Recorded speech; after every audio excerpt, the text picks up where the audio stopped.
Hi friends, మీతోటి నేను ఒక మాట షేర్ చేసుకోవాలనుకున్నా. ఈరోజు ఏంటంటే నా క్లోజ్ ఫ్రెండ్ ఉంటుంది మా ఊర్లో.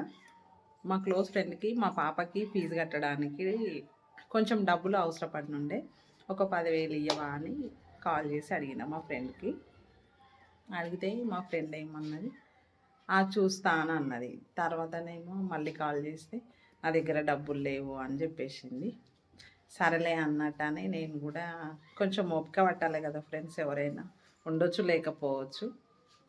మళ్ళా నా మనసుకు అనుకున్నా, సర్లే నా అవసరం కూడా వస్తుంది కదా వాళ్ళకి అని అనుకున్నా.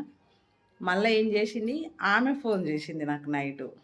ఆమెకి ఏం అవసరం వచ్చింది అని అంటే, వాళ్ళ ఇంట్లో గ్యాస్ బుడ్డి అయిపోయిందంట.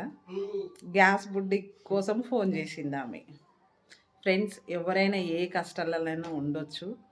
కాకపోతే ఏంటంటే ఆ కష్టాన్ని గుర్తించండి ప్లీజ్. వాళ్ళని దూరం పెట్టొద్దు. మన దగ్గర 10 రూపాయలు ఉన్నా సరే, ఆ 10 రూపాయలలో మీరు 2 రూపాయలైనా హెల్ప్ చేయండి. ఒక మనిషిని దూరం పెట్టకండి. అర్థం చేసుకోండి. ఏ సిచ్యువేషన్లో అయినా మనకు కూడా ప్రాబ్లమ్స్ వస్తాయి, వాళ్ళకు కూడా వస్తాయి. ఆమెకు మళ్ళీ అవసరం వచ్చి నాకు అడిగినప్పుడు నాకు అప్పుడు అనిపించింది దూరం పెట్టొద్దులే అనేసి, మళ్ళీ సర్లే తీసుకుపో అనేసి మళ్ళీ కాల్ చేసిన ఫ్రెండ్స్. ఓకేనా, బాయ్ మరి.